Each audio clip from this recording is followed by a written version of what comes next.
حضرت صاحب بڑی توجہ چاہوں گا، اللہ والوں سے محبت کرنے والے بیٹھے ہیں، مریدوں نے کہا ہمارے ساتھ چل، پیر صاحب کی نبض دیکھ، بیماری کی تشخیص کر، دوائی تجویز کر۔ وہ کہنے لگا میں باہو کے پاس نہیں جاؤں گا۔ آپ جملے کا کتنا مزہ لیں گے، آپ کی سبحان اللہ کی صدا بتائے گی۔ کہنے لگا میں باہو کے پاس نہیں جاؤں گا۔ مریدوں نے کہا تو حکیم ہے، طبیب ہے، تیرا کام ہے مریضوں کا علاج کرنا، بیماروں کا علاج کرنا، ہمارے ساتھ چل، ہمارے پیر صاحب کی نبض دیکھ، بیماری کی تشخیص کر، دوائی تجویز کر۔ اس نے کہا میں باہو کے پاس نہیں جاؤں گا۔ مریدوں نے کہا تو جاتا کیوں نہیں؟ اس نے کہا مجھے میرے باپ نے بتایا تھا باہو کے پاس کبھی نہ جانا، کیونکہ جو باہو کے پاس جاتا ہے پھر اس کے نبی کا کلمہ پڑھ لیتا ہے۔ ایسے نہیں کہا، دونوں ہاتھ اٹھا کے کہیے سبحان اللہ، ایک مرتبہ پھر کہہ دیجیے سبحان اللہ۔ اس نے کہا مجھے میرے باپ نے بتایا تھا جو باہو کے پاس جاتا ہے پھر اس کے نبی کا کلمہ پڑھ لیتا ہے۔ مریدوں نے کہا تو جاتا نہیں، پیر صاحب تیرے پاس آتے نہیں، پھر پیر صاحب کا علاج کیسے ہوگا؟ وہ آج کا حکیم نہیں تھا، اس دور کا حکیم تھا۔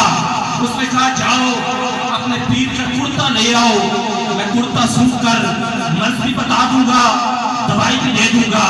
مرید واپس آئے، عرض کی حضور اپنا کرتا عنایت فرما دیجئے۔ آپ نے فرمایا میلا بھی نہیں ہوا، پھر کیوں مانگ رہے ہو؟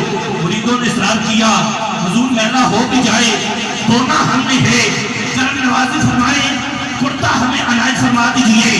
آپ نے جب مریدین کا اصرار دیکھا کرتا اتارا، مریدین کو دیا، یا مرید کرتا لے کر دروازے سے باہر نکلنے لگے۔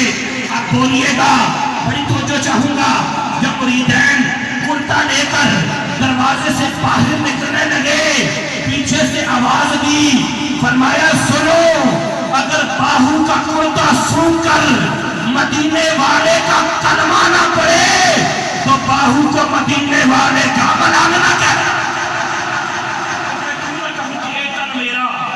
چشمہ ہوئے میں مرشد ویکھ نہ جاہوں، اے تن میرا چشمہ ہوئے میں مرشد ویکھ نہ جاہوں۔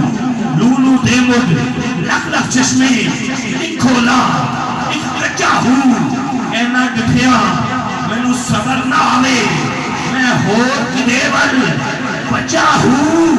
مرشد دا دیدار ہے باہو، مینوں لکھ کروڑا حجا ہوں۔